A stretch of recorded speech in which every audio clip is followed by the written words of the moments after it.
So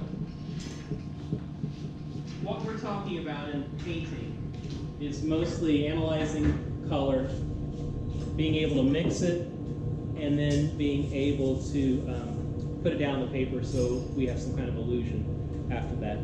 So we set up a space to do this study. Okay, so if you think about going to a concert, like there's this guy that dances out in Kernersville. It's like for our haircut advertising. I don't know if you've seen him. He's in Winston too. He's really good, but that's not usually what you think of if you're going to be performing on a street corner in a shopping mall, right?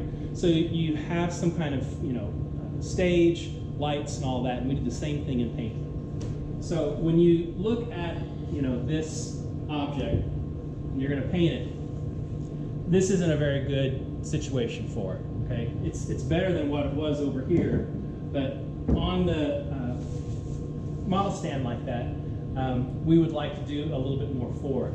So what we do is we try to find values around it so it will stand out against the surroundings. So we put say black behind the gray, put a light gray here on the other side, and we'll put the white down below. All right, so do you see how that creates stronger contrast than where there was before?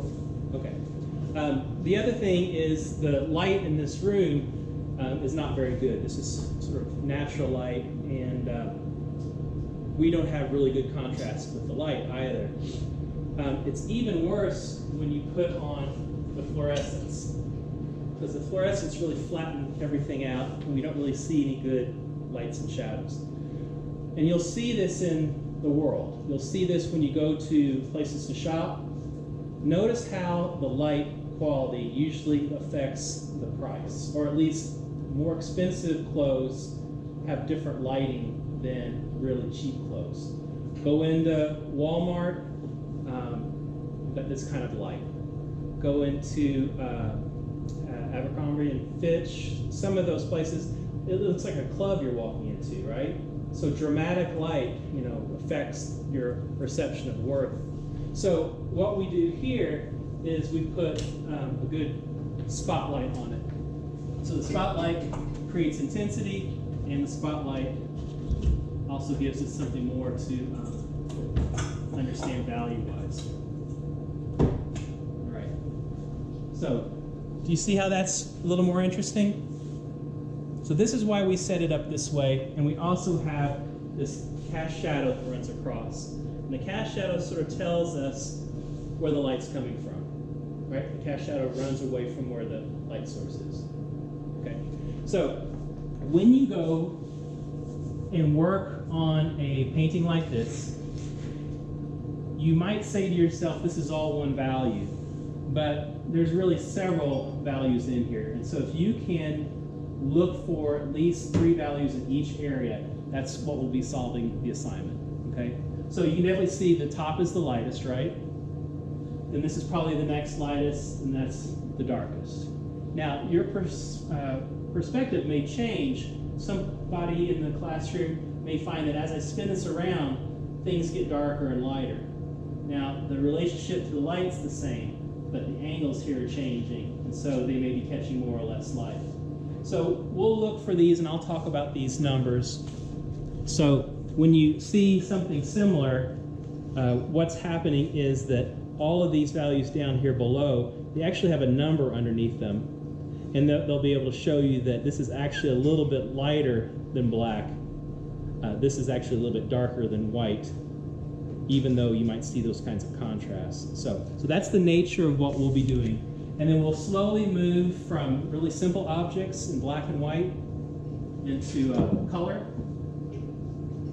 And now we've got a little more complexity. And then into forms that don't have hard edges like that, but a little more subtle. And so what happens with that bottle, color-wise, is the same thing as what was happening here. So you've got lightest area, you got a darker value, and then back in here you have the darkest value, right? So I'll break this down for you. It's real simple.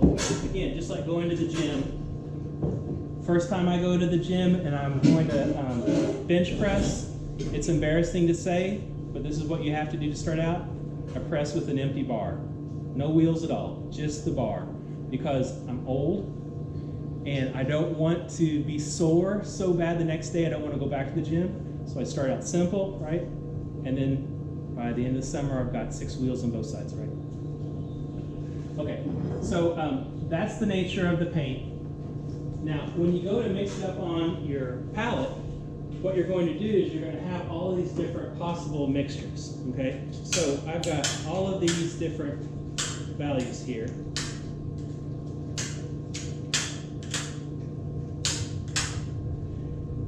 And all of these are from one color. Okay? The one color is orange, and they're only lighter or darker, okay? So the lighter ones are called tints, T-I-N-T-S.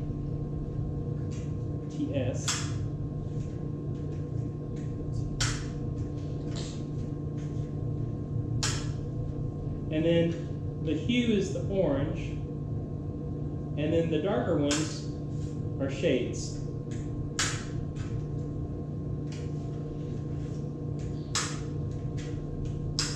We have black and we have white, okay? So if you can get orange onto your palette and you add a little bit of white to it, a little bit more, that's how you control this direction.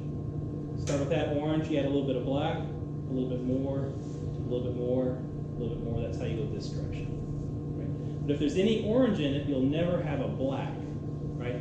Black is only black by itself, white is only white by itself. So that's what happens. So do you see how that order makes sense? Okay, so that's some of the first things that we'll do. And what this will do, this will set you up so later on in a painting class, you could do something like this, right? So this is Buck's portrait. He was in my class. And what happens is that some of these colors in here are like colors on his face, right?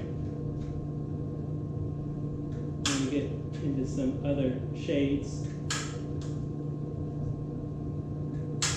So what happens in a painting is just all this mixture and then putting it down the right spot. Now, in 1 month, we're not going to go this far, but we're going to set you up for that, right?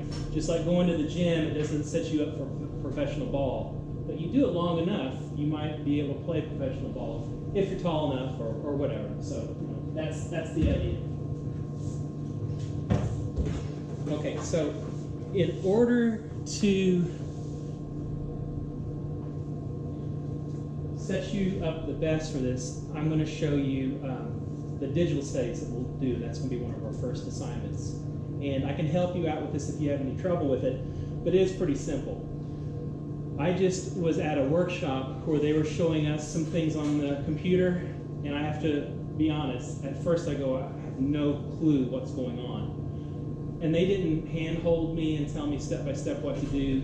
They just kind of had me start to work in there. And as I got in there, then I started to understand how it worked, and then I got better. It took me about 5 or 10 minutes. So if at first you feel a little bit frustrated by it, just try it for a little bit and see how it works. I also will have a video about this, and so I'll stop the